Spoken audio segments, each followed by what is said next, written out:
కార్తీక్ దీప మాట్లాడుకుంటూ ఉంటారు. జ్యోత్స్న అమ్మకు బలహీనత అయిపోయింది బావా, తనకు ఏమైనా అయితే అమ్మ తట్టుకునేలాగా లేదు అని అంటూ ఉంటుంది దీప. ఆ మాటలను చాటుగా నిలబడి జ్యోత్స్న వింటూ ఉంటుంది. నిజం తెలిసినా అత్త తట్టుకునేలాగా మనం ప్రిపేర్ చేయాలి దీప అని అంటాడు కార్తీక్. ఇంతలో జ్యోత్స్న బావా అనుకుంటూ వాళ్ళ దగ్గరికి వస్తుంది. నాకు కళ్ళు తిరుగుతున్నాయి అంటుంది.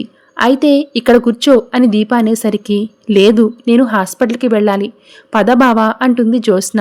వాడెందుకు, నేను వస్తాను పద అంటుంది పారు.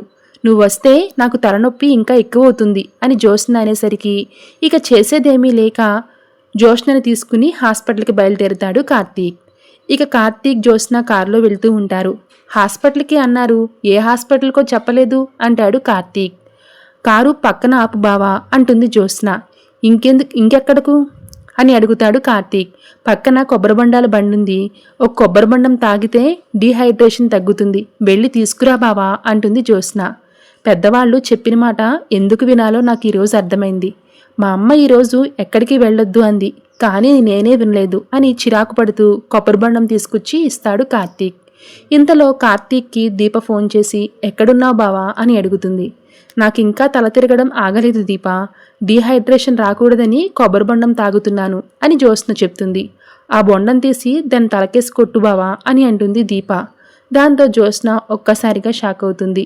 దాన్ని అక్కడే వదిలేసి నువ్వు రా బావా అని కార్తీక్తో చెప్తుంది దీప. మళ్ళీ కారు స్టార్ట్ చేస్తాడు కార్తీక్. హాస్పిటల్ పేరుతో తిప్పుతూనే ఉంటుంది జ్యోత్స్న. జ్యోత్స్న హాస్పిటల్కి వెళ్ళిందో లేదో అనుకుంటూ ఉంటుంది పారు.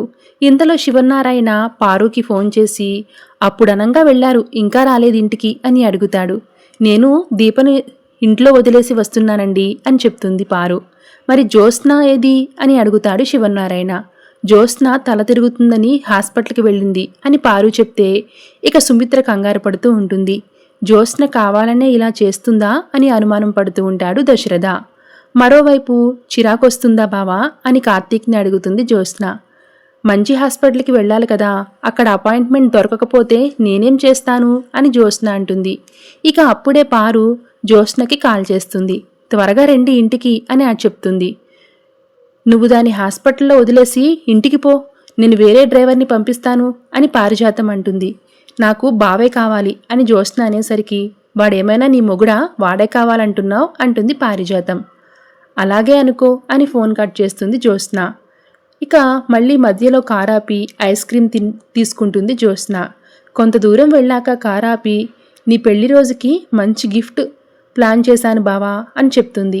ఏంటది అని కార్తీక్ అడిగేసరికి దీపే ఆ ఇంటి వారసురాలని చెప్తాను అంటుంది జ్యోత్స్న. అయ్యో, నువ్వింత మంచి విషయం చెప్తానని తెలిసాక కాస్త చిరాకు పడ్డాను అంటాడు కార్తీక్. సరే, ఆ గిఫ్ట్ ఏదో త్వరగా ఇస్తే నేను వెళ్ళిపోతాను అని కార్తీక్ అంటాడు. ఇది చాలా అరుదైన గిఫ్ట్ అంటుంది జ్యోత్స్న. కార్తీక్ని చెయ్యి చాపమని తాళి చేతిలో పెడుతుంది జ్యోత్స్న.